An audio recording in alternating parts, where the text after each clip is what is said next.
Assalamualaikum warahmatullahi wabarakatuh. Selamat datang di channel Dimensi Nisan. Apa kabar kalian semua? Semoga kalian dalam keadaan sehat dan selalu dalam lindungan Allah Subhanahu wa Ta'ala. Kali ini saya akan membawakan sebuah cerita yang sangat menyeramkan, tentunya berdasarkan kisah nyata.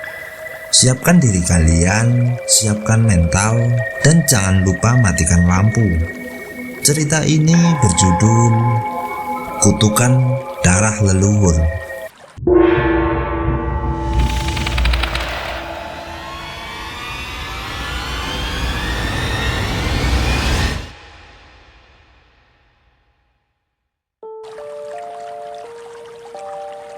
Di sebuah desa terpencil bernama Linggasari, hidup sebuah keluarga terpandang. Sebut saja keluarga Atmo Wijoyo.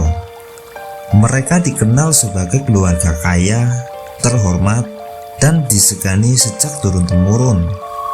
Tapi tak ada yang tahu, kehormatan itu dibangun di atas perjanjian kotor yang mengikat darah dan jiwa keturunan mereka. Hingga akhirnya satu dari keturunan itu memilih melawan takdir. Sebut saja Gilang Atmo Wijoyo. Seorang pemuda berusia 22 tahun baru saja kembali ke rumah leluhur setelah menamatkan kuliah di kota. Ia dibesarkan oleh kakeknya, sebut saja Mbah Ratno. Sosok tua yang keras kepala dan penuh rahasia. Rumah besar keluarga mereka berada di pinggir hutan, dikelilingi kabut dan suara alam yang terasa terlalu sunyi. Gilang mulai terasa ada yang janggal setiap malam. Dia mendengar suara langkah di koridor rumah, suara perempuan menangis dari ruang bawah tanah, dan mimpi buruk yang selalu sama. Dalam mimpi tersebut, seorang lelaki tua berjubah hitam menunjuk kepadanya sambil berkata, "Kau adalah kunci. Lepaskan kutukannya atau warisan ini akan menelanmu." Suatu malam, Gilang menemukan ruangan tersembunyi di balik lemari tua. Di dalamnya ada meja altar, foto-foto hitam putih milik leluhur, dan sebuah buku bersampul kulit manusia. Di dalam buku itu tertulis sejarah mengerikan. Leluhurnya bernama Marta Wijaya. Seorang dukun sakti pernah membuat perjanjian dengan makhluk goib bernama Gending Manik untuk mendapatkan kehormatan dan kekayaan bagi seluruh garis keturunannya. Imbalannya, setiap generasi harus menyerahkan satu jiwa keturunan langsung mereka sebagai tumbal. Gilang akhirnya pun sadar, ia adalah tumbal berikutnya.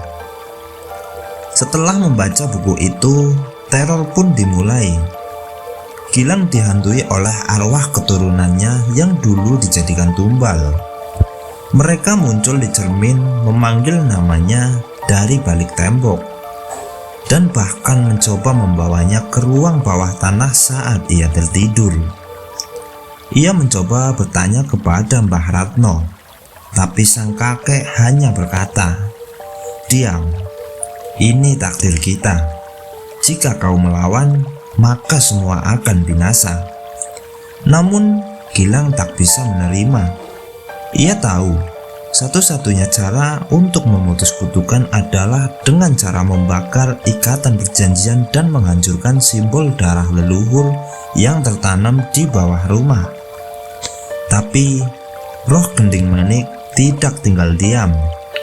Malam itu Gilang diserang oleh makhluk tinggi besar bertanduk dengan wajah hitam penuh luka.